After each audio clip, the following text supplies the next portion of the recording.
Northeastern Native Americans also adapted to the favorable features of their environment, especially the ease of both freshwater and saltwater travel. Hunters and trappers paddled the length of the St. Lawrence River and into the Great Lakes, carrying their canoes from one body of water to the next.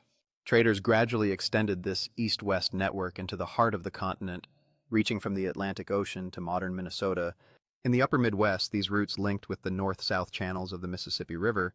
Sailors also navigated the indented Atlantic coastline, traveling from cove to cove and bay to bay for more than 1,000 miles. In the Northeast, a long cold winter interrupted the food supply. But in warmer weather, forests and grasslands teemed with game, including bear, deer, moose, turkey, and squirrel. Fishermen along the coast could net haddock and cod in the Atlantic, or spear larger fish, especially salmon, as they swam upriver. Women and children dug for oysters and clams on sandy beaches. In the late summer, they picked blueberries and raspberries berries. Villages also cultivated their cornfields, as well as plots of beans, squash, and pumpkins. In late winter, as daytime temperatures climbed above freezing, men bored into maple tree trunks to siphon precious sap, but not enough to harm the tree. Women boiled the sap in large log troughs until the water evaporated and left behind a local delicacy, maple syrup. Population swelled as groups harvested the region's abundant resources and farmed its fertile soil. Most groups also located their growing settlements near the region's waterways. The Massachusetts, Mohegan, Wampanoag, and Pequot lived near the Atlantic in present-day New England. Farther south, the Pamlico and Nanticoke occupied the Chesapeake Bay watershed. Inland, the 5 groups of the Iroquois Confederacy inhabited the Mohawk River Valley and the southern shores of Lake Erie and Lake Ontario. The Algonquin controlled the north shore of the St. Lawrence River from the Atlantic Ocean west to Lake Huron. People throughout the region constructed villages encircled by walls 12 feet, 35 inches high, and sometimes 2 or 3 layers deep.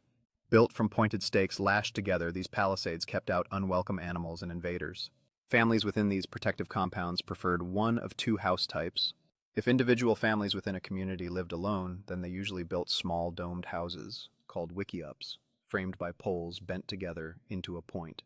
Other groups, especially the members of the Iroquois, lived in larger groups, often of more than 100 people, which required them to build much bigger houses. Iroquois longhouses, appropriately named, were in some cases up to 400 feet, 122 long. Men had to anchor foundation poles along both sides of this length, pull the opposing sides together, lash the poles firmly, and cover the entire frame with birch bark.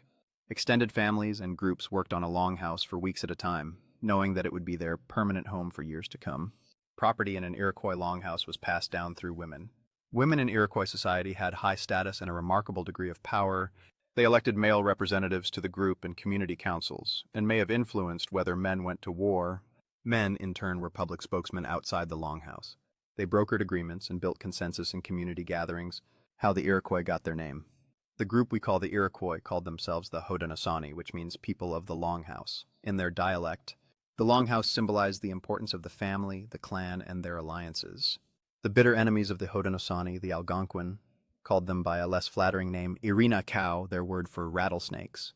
French traders pronounced the Algonquin word Iroquois, and somehow that name stuck. In this densely populated region, the Iroquois and other groups like them forged alliances. Several villages began by organizing into a community, often through friendships and inter-village marriages. Several communities then met to discuss common interests, including trapping rights or mutual defense. By 1600, the most powerful of these alliances, the Iroquois Confederacy, incorporated 5 groups in the area that is now New York. The Mohawk, Seneca, Cayuga, Oneida, and Onondaga formed the original union with territories stretching all the way from the Hudson River to Lake Erie. Later, the Iroquois Confederacy was joined by the Susquehannock, after whom Pennsylvania's Susquehanna River is named, as well as the Tuscarora, who lived along the Appalachian mountain chain. The northern rivals of the Iroquois, the Algonquin, similarly incorporated many small villages and bands into one political and military unit. Farther south, in present-day Maryland and Virginia, 30 smaller groups united. They were all members of the Algonquian language group, but were not allied with their northern relatives. Powhatan, a powerful Virginia chieftain, became their leader. He organized their warriors for skirmishes with the Iroquois and helped them present a united front when the English arrived at Jamestown in 1607. War parties several hundred strong traveled easily within the region using birch bark canoes and, during the winter, snowshoes. Small overnight raids were common, but full-pitched battles less so. The arrival of European fur traders in the 17th century raised the stakes in these intertribal conflicts. The French in Canada, the Dutch in New Amsterdam, and the English in New England all sought to monopolize the trade in beaver fur used to make coats and hats. Both the Iroquois and Algonquins, as well as other groups, swiftly saw the value of these animal hides and fought to control the beaver trade.